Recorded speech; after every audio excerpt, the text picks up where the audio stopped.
Good evening, visitors. Welcome to the Australian War Memorial's Last Post ceremony. My name is Melanie Cassar, and joining us today from the Royal Australian Navy is Warrant Officer Jason Russ. This evening, we warmly welcome Air Commodore Mark Lux, retired, representing the Air Force Association. We welcome the veterans who have served, those that are still serving, and the families that love and support them. We acknowledge the members of RSL and Services Club Association, RSL Victoria and RSL Queensland who are watching the broadcast of this ceremony across Australia. During this evening's ceremony, wreaths will be laid at the base of the pool of reflection by visitors to the memorial. If you are able, please stand and join in singing the national anthem.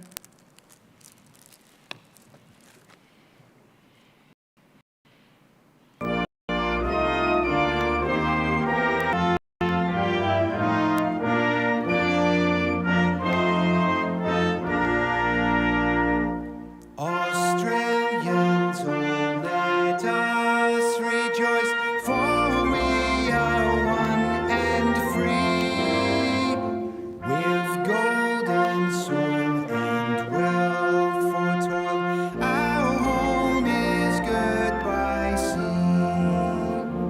Our land abounds in nature's gifts of beauty, rich and rare.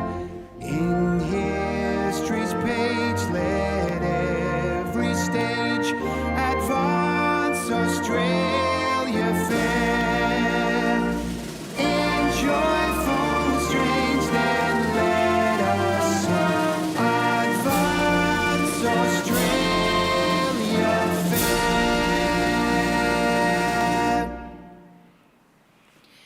If able, please be seated. The Australian War Memorial was the vision of Charles Bean, Australia's First World War official historian.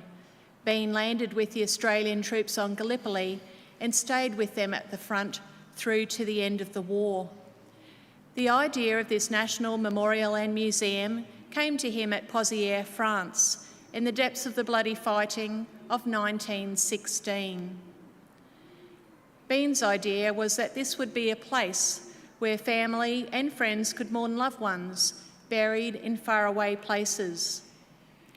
It would also be a place that could help all Australians understand what these men and women had endured and what they had done for us.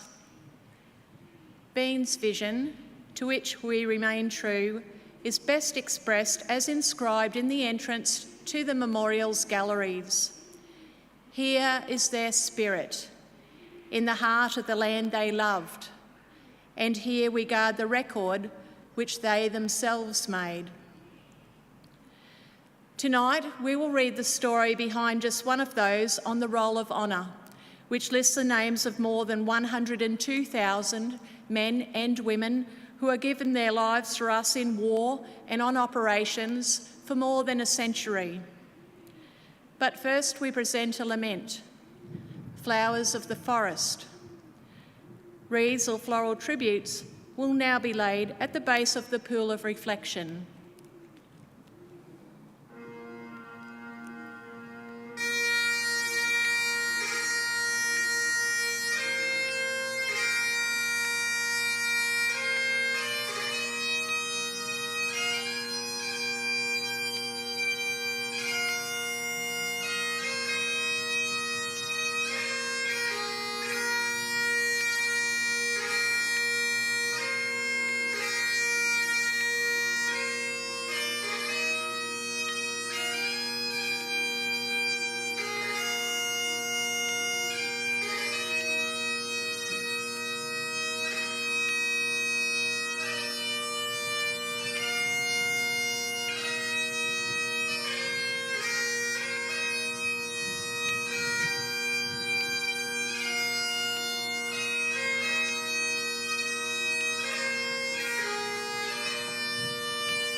Today, we remember and pay tribute to Flight Sergeant Frank George Spencer.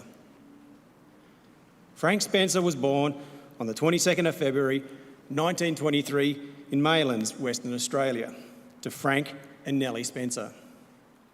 Growing up, he had a sister, Elsie. His father was a plumber and a store packer.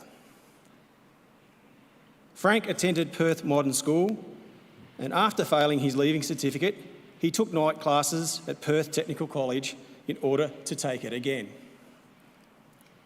He worked as a junior draftsman and was fond of football, swimming and badminton. On the 21st of June 1942, Spencer enlisted in the Royal Australian Air Force, aged 19. He began training in navigation and observation, and in March 1943 was made a sergeant.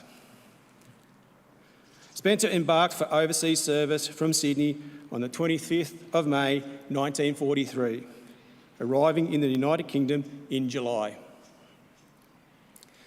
As part of the Empire Air Training Scheme, he was one of the almost 27,500 RAF pilots, navigators, wireless operators, air gunners and flight engineers who, throughout the course of the war, joined Royal Air Force squadrons or Australian squadrons based in Britain. After specialist training in England, in September he was promoted to Flight Sergeant. On the 29th of June 1944, he joined number 463 Squadron RAF. As part of Bomber Command, the squadron flew 4-engined Avro Lancaster heavy bombers. On the night of the 18th of July 1944, number 463 Squadron launched 8 bombers as part of a major Royal Air Force raid on the railway junction at Revigny, France. Spencer was the bomb aimer for the Lancaster JOG, which took off just before 11 p.m. While the target was all but destroyed, the Luftwaffe's defences were strong, and no fewer than 24 of the 110 bombers failed to return to base, one of which was Spencer's Lancaster. Investigations later determined that the aircraft had exploded and crashed on the edge of the Marne-Rhine Canal, some 145 kilometres east of the target. Spencer was presumed to have been killed instantly, along with Australian Flying Officer Beverly Guilford, Warrant Officer Raymond Shipway, and Flight Sergeants John Boydell, Alan Fripp and Philip Pearce, as well as British Sergeant Harold Newell. The bodies of the crew could not be identified and were buried in a communal grave at Revigny-sur-Ornain Cemetery. After the war, they were transferred to Chiloy War Cemetery. Spencer lies there with his crewmates under the inscription, "Ever Remembered." He was 21 years old. Flight Sergeant Frank Spencer's name is listed on the honour roll to my left, among almost 40,000 who died while serving in the Second World War. His photograph is displayed today beside the pool of reflection. This is but one of many stories of service and sacrifice told here at the Australian War Memorial. We now remember Flight Sergeant Frank George Spencer, who gave his life for us, our freedoms, and in the hope of a better world.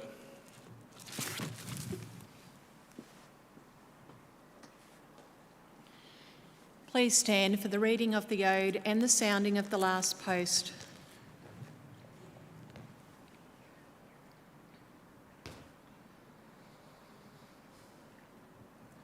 They shall grow not old, as we that are left grow old. Age shall not weary them, nor the years condemn. At the going down of the sun and in the morning, we will remember them. We will remember them.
lest we forget. Lest we forget.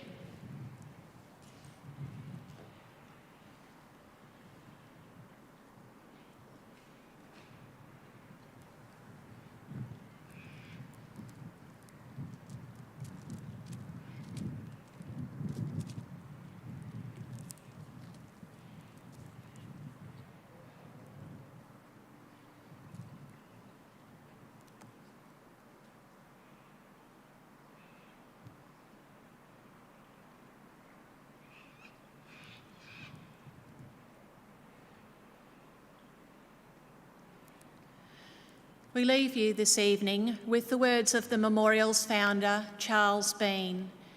Many a man lying out there at Poziere or in the low scrub at Gallipoli with his poor, tired senses barely working through the fever of his brain has thought in his last moments, well, it's over. But in Australia, they will be proud of this. Ladies and gentlemen, girls and boys, that concludes the last post ceremony.